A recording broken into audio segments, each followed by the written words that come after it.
السلام علیکم ورحمۃ اللہ وبرکاتہ۔ حامدا و مسلیا و مسلما اما بعد۔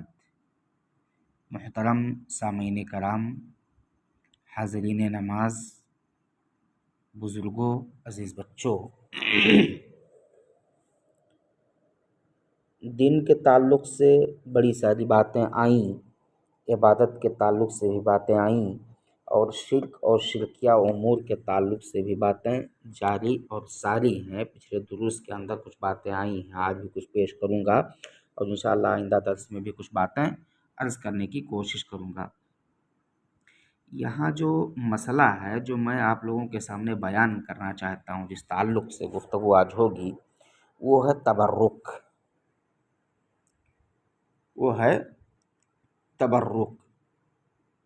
تبرک کا معاملہ یہ ہے کہ تبرک پیڑ پودے کے ذریعے سے ہو، یا پتھروں کے ذریعے سے ہو، یا کسی اور چیزوں کے ذریعے سے ہو، اس کی کل دو شکلیں ہیں۔ تبرک کا معاملہ ہوتا ہے برکت حاصل کرنا۔ یہ برکت حاصل کرنا اگر کسی معلوم چیز کے ذریعے سے ہو، اور وہ اس چیز کی شریعت نے اجازت دی ہے، جیسے قرآن پڑھنے کا معاملہ ہے،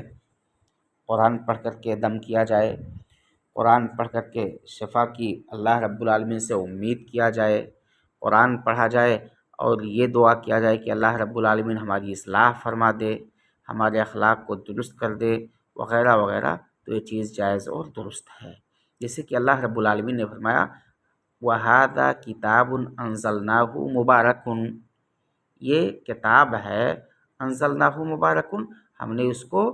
بابرکت انداز میں نازل کیا ہے، یہ آپ کے حق میں بابرکت ہے۔ تو قرآن کے ذریعے سے کوئی شخص برکت حاصل کرنا چاہے، جائز اور درست ہے۔ دوسری شکل ہے ان یکون التبرک بامر غیر مشروع، یعنی شریعت نے اس کی اجازت نہیں دی ہے، اور اس چیز کے ذریعے سے آدمی برکت طلب کرے، برکت حاصل کرے، جیسے کوئی شخص کسی درخت کے پاس جا کر کے وہاں منت و سماجت کرے، کسی پتھر کے پاس جا کر کے، کسی قبر کے پاس جا کر کے، کسی قبے کے پاس جا کر کے، کسی مزار کے پاس جا کر کے، یا اور کسی چیز کے پاس جا کر کے، فہذا کلہ من الشرک، تو یہ شرک میں داخل ہے۔ ابو عاقل لیثی رضی اللہ تعالیٰ عنہ نبی پاک صلی اللہ علیہ وسلم کے ایک جلیل القدر صحابی ہیں، وہ کہتے ہیں کہ خرجنا مع رسول اللہ صلی اللہ علیہ وسلم الی حنین ونحن حدثاء عہد بکفر، کہ ہم نبی پاک صلی اللہ علیہ وسلم کے ساتھ مقام حنین کی جانب نکلے، اور ہم کفر سے تائب ہو کر کے نئے نئے دائرہ اسلام میں داخل ہوئے تھے۔ وللمشرکین صدرہ، اور مشرکین کے لیے ایک بیری تھی۔ بیری کا مطلب بیری کا ایک درخت۔ ان کا معاملہ کیا تھا؟ یعکفون عندہا وینوتون بہا اسلحتہم، وہ مشرکین اس بیری کے درخت کے پاس جا کر کے آرام کرتے تھے،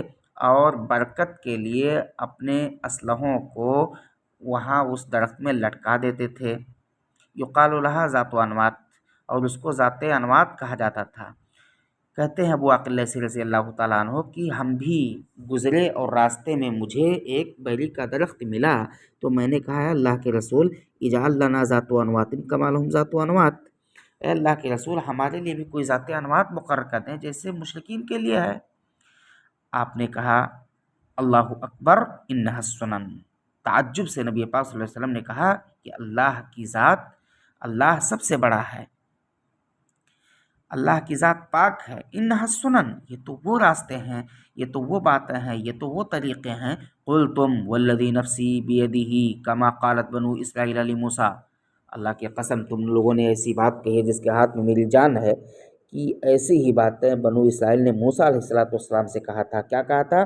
اجعل لنا الہا کما لہم آلہہ قال انکم قوم تجہلون، موسیٰ کی قوم نے، بنی اسرائیلوں نے موسیٰ علیہ السلام سے کہا تھا کہ ہمارے لیے کوئی معبود مقرر کر دیجئے، جیسے ان بنو اسرائیلیوں کے پاس یا ان مشرکین کے پاس معبود ہیں، اور جاتے ہیں ان کی عبادت کرتے ہیں۔ تو موسیٰ نے کہا انکم قوم تجہلون، تم لوگ تو جاہل قوم ہو، الہڑ قوم ہو، ناخادہ ہو، غیر سمجھدار ہو۔ لترکبن سنن من کان قبلکم، تم لوگ، کیا معاملہ ہے تم لوگوں کا کہ تم لوگ اپنے سے پہلے لوگوں کی روش پر چلنے والے ہو۔ یہاں نبی پاک صلی اللہ علیہ وسلم نے کہا کہ موسیٰ نے ان کی سرزنش کی اپنے قوم والوں کی، تو اللہ کے رسول صلی اللہ علیہ وسلم نے بھی اپنے قوم کی سرزنش کی، اور کہا، اس حدیث کو امام ترمذی نے روایت کیا ہے، اس کو صحیح کہا ہے۔ تو یہ حدیث اس بات کی دلیل ہے کہ اگر کوئی شخص یہ اعتقاد کرے کسی درخت کے بارے میں یا کسی قبر کے بارے میں یا کسی پتھر کے بارے میں یا اور کسی چیز کے بارے میں، اور ان سے تبرک حاصل کرے، برکت حاصل کرے، ان کے پاس جا کر کے ٹھہرے، ان کے پاس جا کر کے اپنے ذبیحوں کو پیش کرے، تو یہ سب شرکیہ امور میں داخل ہے۔ اسی وجہ سے حدیث میں باخبر کیا گیا کہ موسیٰ علیہ السلام کی قوم بنو اسرائیل نے جو موسیٰ علیہ السلام سے کہا تھا اجعل لنا الہا کما لہم آلہہ، یہ مسئلہ، اور نبی پاک صلی اللہ علیہ وسلم کی قوم نے یعنی ابو عقیل رضی اللہ تعالیٰ عنہ نے کہا کہ اجعل لنا ذات انوات، ہمارے لیے بھی کوئی ذات انوات مقرر کر دیں۔ یہ دونوں مسئلے ایک جیسے ہیں۔ کس لیے کہا تھا؟ یہ لوگ بیلی کے درخت سے تبرک حاصل کرنا چاہتے تھے، ایسے ہی جیسے وہ لوگ اپنے معبودان باطلہ سے تبرک حاصل کرنا چاہتے تھے۔ تو یہاں ایک بات واضح ہو گئی کہ اللہ کے علاوہ کسی بھی چیز سے اگر کوئی شخص اپنی منت و سماجت کرتا ہے اور شریعت نے اسے روکا ہے تو وہ شرک میں داخل ہے۔ ایسے ہی غیر اللہ کو اپنا کارساز سمجھتا ہے تو یہ شرک ہے، توحید کے منافی ہے، اور یہ کسی صورت میں اللہ رب العالمین کو پسند نہیں ہے۔ ایسے ہی ایک اور بات کہ نبی پاک صلی اللہ علیہ وسلم نے جو یہ کہا اللہ ترکبن سنن من کان قبلکم، اس چیز کے اندر اشارہ ہے کہ میری امت کے لوگ بھی شرک میں واقع ہوں گے، اس وجہ سے نبی پاک صلی اللہ علیہ وسلم یا کہیں واقع نہ ہو جائیں، اس وجہ سے نبی پاک صلی اللہ علیہ وسلم نے شرک سے بہت زیادہ ڈرایا، زجر و توبیخ کی، اور کہا کہ ہمارے مرنے کے بعد کوئی شرک میں مبتلا نہ ہونا، اور اس سے پہلے بھی نبی پاک صلی اللہ علیہ وسلم شرک سے کافی ڈراتے تھے۔ پانچواں مطلب ہے کہ بعض وہ اعمال جو قبروں کے متعلق ہیں ان سے بھی شریعت نے منع کیا ہے۔ ایک بات ہمیں اور آپ کو سمجھنا چاہیے کہ شروع اسلام میں قبروں کی زیارت کرتے ہیں نا ہم اور آپ، شروع اسلام میں شریعت نے اس سے روکا تھا، لیکن جب اسلام مضبوط ہو گیا، لوگوں نے اسلام کی عظمت کو سمجھ لیا، صحابہ کرام کے دلوں میں اسلام کی محبت اور توحید کی محبت بیٹھ گئی، اور شرک کے شبہات ان پر واضح ہو گئے کہ یہ شرک غلط ہے، یہ درست نہیں ہے، تو شریعت نے اس چیز کو جائز کیا کہ آپ قبروں کی زیارت کریں۔ بریدہ ابن الحصیب رضی اللہ تعالیٰ عنہ نبی پاک صلی اللہ علیہ وسلم کے ایک صحابی ہیں، انہوں نے کہا کہ رسول اللہ صلی اللہ علیہ وسلم نے فرمایا نہیتکم عن زیارت القبور فزوروها، مسلم کی روایت ہے۔ ابو ہریرہ رضی اللہ تعالیٰ عنہ کی روایت میں ہے کہ آپ صلی اللہ علیہ وسلم نے فرمایا زور القبور فإنها تذکر الموت۔ ابو سعید خدری رضی اللہ تعالیٰ عنہ کی بھی روایت ہے انی نہیتکم عن زیارت القبور فزوروها فإن فيها عبرہ۔ انس بن مالک رضی اللہ تعالیٰ عنہ کی روایت بھی اسی معنی کی ہے، اس میں ہے کہ کنت نہیتکم عن زیارت القبور الا فزوروها فإنها ترق القلب وتدمع العین وتذکر الآخرہ ولا تقولوا ہجرا۔ بریدہ ابن حصیب رضی اللہ تعالیٰ عنہ کی روایت ہے کہ کان رسول اللہ صلی اللہ علیہ وسلم يعلمهم اذا خرجوا الى المقابر فكان قائلهم يقول السلام علیکم اہل الدیار من المؤمنین والمسلمین وإنا ان شاء اللہ بكم للاحقون اسأل اللہ لنا ولکم العافیہ۔ اس حدیث کو بھی امام مسلم نے روایت کیا ہے۔ ان تمام حدیثوں سے معلوم ہوا کہ قبروں کی زیارت اول اسلام میں جائز نہیں تھی، لیکن جب اسلام پختہ ہوا تو نبی پاک صلی اللہ علیہ وسلم نے قبروں کی زیارت کے لیے ابھارا اور کہا کہ اب قبروں کی زیارت کرو۔ وجوہات کیا بتلائے گئے کہ قبروں کی زیارت سے آخرت یاد آتا ہے، قبروں کی زیارت سے انسان کو عبرت اور نصیحت ملتی ہے، قبروں کی زیارت سے انسان کا دل نرم ہوتا ہے، اس کی آنکھیں اشکبار ہو جایا کرتی ہیں، آخرت کو خوب یاد کرتا ہے۔ اور ایسے ہی قبروں کی زیارت کا معاملہ یہ ہے کہ نبی پاک صلی اللہ علیہ وسلم جب یہ قبروں کی زیارت کرتے تھے تو اپنے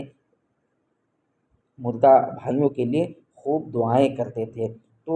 اس سے پتہ چلا کہ قبروں کی زیارت کا دو عظیم اور اہم اور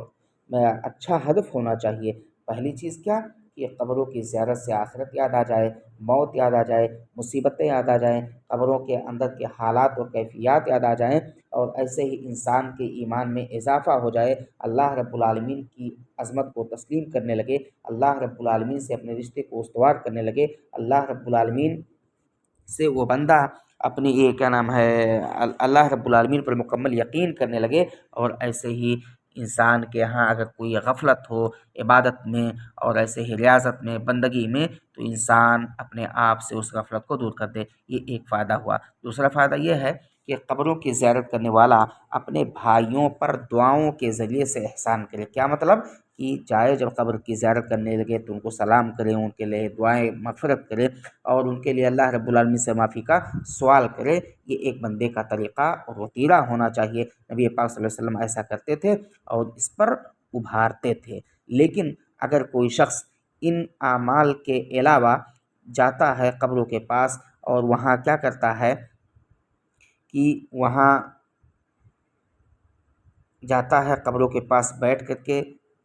دعائیں کرتا ہے، یا ایسے ہی قبروں کے پاس جا کر کے ذبیحہ پیش کرتا ہے، یا قبروں کے پاس جا کر کے نظر و نیاز کرتا ہے، یا ایسے ہی قبروں کے پاس جا کر کے قبروں پر دور سے مٹی لا کر کے ڈالتا ہے، یا ایسے ہی قبروں کو مزید پختہ کرتا ہے، یا رنگ روغن کرتا ہے، یا اس پر کچھ لکھتا لکھاتا ہے، یا ایسے ہی اس پر کچھ تعمیر کرتا ہے، جیسے مزار بنا دیا یا گھر بنا دیا، یا ایسے ہی ان کے پاس جا کر کے بیٹھتا ہے اور مانگتا ہے، تو شریعت نے ان تمام چیزوں سے روکا ہے۔ نبی پاک صلی اللہ علیہ وسلم نے فرمایا کہ نہا رسول اللہ صلی اللہ علیہ وسلم ان یجسس القبر وان یقعد علیہا وان یبنى علیہا وان یزاد علیہ ان یقعد علیہ وان یبنى علیہ وان یزاد علیہ او یکتب علیہ، رواہ مسلم و ابو داؤد والحاکم، کہ نبی پاک صلی اللہ علیہ وسلم نے قبروں کو پختہ کرنے سے، قبروں کے پاس بیٹھنے سے، قبروں پر مکان تعمیر کرنے سے، رنگ روغن کرنے سے، اور ایسے ہی قبروں پر یہ کہنا ہے جو حد متعین کیا شریعت نے اس سے زیادہ اونچا کرنے سے یا اس پر کچھ لکھنے سے شریعت نے روکا ہے، نبی پاک صلی اللہ علیہ وسلم نے بھی روکا ہے۔ ایسے ہی کوئی شخص جائے اور قبروں کے پاس نماز پڑھے، شریعت نے اس کی بھی اجازت نہیں دی ہے، شریعت نے اس سے بھی روکا ہے۔ نبی پاک صلی اللہ علیہ وسلم کی حدیث ہے کہ لا تصلوا الی القبور ولا تجلسوا علیہا، امام مسلم کی روایت ہے۔ دوسری روایت ابو سعید خدری رضی اللہ تعالیٰ عنہ کی ہے کہ الارض کلھا مسجد الا المقبرہ والحمام، کہ مقبرہ اور حمام کے علاوہ تمام جگہیں مسجد ہیں، ان تمام جگہوں پر عبادت کرے، لیکن انسان کسی قبر کے پاس عبادت نہ کرے، کسی قبر پر عبادت نہ کرے۔ ایسے ہی قبروں پر مسجد بنانا شریعت نے اس کی بھی اجازت نہیں دی ہے۔ نبی پاک صلی اللہ علیہ وسلم نے ڈرایا ہے کہ لعن اللہ الیہود والنصارى اتخذوا قبور انبیائہم مساجدا، کہ یہود و نصارہ پر اللہ کی لعنت ہو، ان لوگوں نے اپنے انبیاء کی قبروں کو عبادت گاہ بنا لیا تھا۔ ایسے ہی قبروں کو عید گاہ بنانا،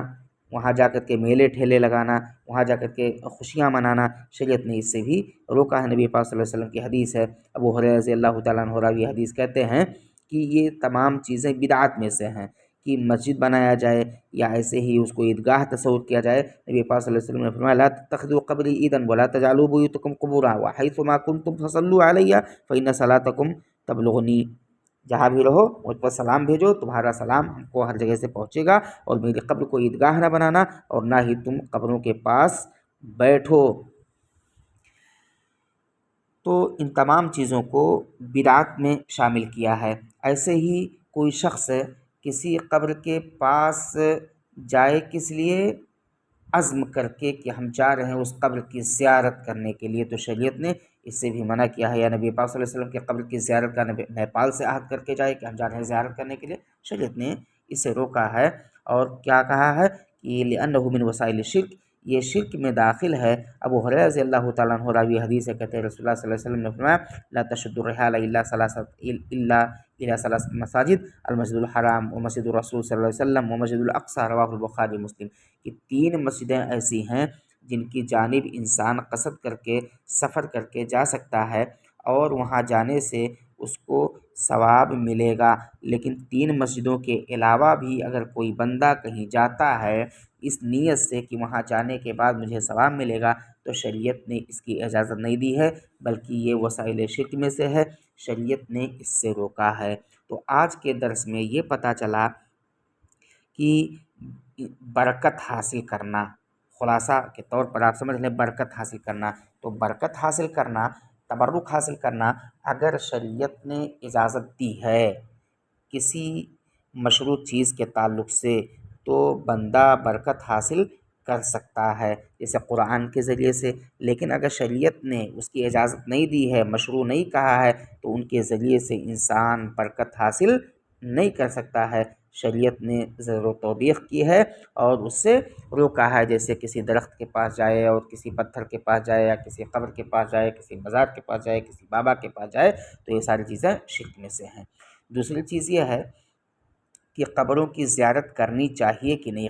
کرنی چاہیے، تو اس کے تعلق سے یہ سمجھ لیں آپ کہ قبروں کی زیارت شروعاتی اسلام میں جائز نہیں تھا، کیونکہ لوگ جاہلیت کے بالکل قریب تھے، جاہلیت کی بڑی ساری رسمیں ان کے دلوں کے اندر جاگزی تھیں اور موجود تھیں، اس لیے شریعت نے اسے روکا تھا۔ لیکن جب اسلام پختہ ہوا تو شریعت نے اس کی اجازت دی، اور نبی پاک صلی اللہ علیہ وسلم نے کہا کہ آپ لوگ قبروں کی زیارت کریں۔ لیکن قبروں کی زیارت کے وقت انسان کو دو اہم فائدہ حاصل کرنے کی کوشش کرنی چاہیے۔ وہ فائدہ کیا ہے کہ قبروں کی زیارت سے رب یاد آ جائے، آخرت یاد آ جائے، انسان کو موت یاد آ جائے، انسان کو مصیبتیں یاد آ جائیں، یا ایسے ہی قبر کے مناظر جو اندر کے ہیں وہ یاد آ جائیں، اور ایسے ہی ایک بندہ اللہ رب العالمین پر مکمل یقین کرنے لگے، اللہ رب العالمین سے اپنے تعلقات کو مضبوط کرنے لگے، اور انسان کے ہاں بھلائی کے تعلق سے، عبادت کے تعلق سے جو غفلتیں پائی جا رہی ہوں، ایک انسان اس سے اعراض کرنے لگے، ان غفلتوں کو دور کرنے لگے۔ دوسرا فائدہ یہ ہے کہ بندے اپنے مردہ بھائی کے لیے، جب ایک بندہ قبر کی زیارت کرنے کے لیے جائے تو احسان کے طور پر ان کے لیے دعائیں کرے، رحمت کی دعائیں کرے، مغفرت کی دعائیں کرے، اللہ رب العالمین سے عفو اور غفران کی دعائیں کرے۔ ایک بندے کا یہ طریقہ ہونا چاہیے۔ لیکن بعض چیزیں ایسی ہیں قبروں کے تعلق سے جس سے شریعت نے منع کیا ہے، یعنی کوئی شخص جائے وہاں ذبیحہ پیش کرے، یا ایسے ہی قبر کے پاس جائے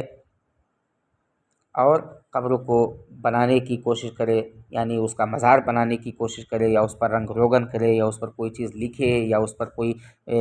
گھر بنائے یا مزار مکمل بنائے، یا اس کے پاس بیٹھے، یا ایسے ہی قبر کے پاس جا کر کے نماز پڑھے، تو شریعت نے ان تمام چیزوں سے روکا ہے۔ ایسے ہی قبروں پر مسجد بنانے کی کوشش کرے تو یہ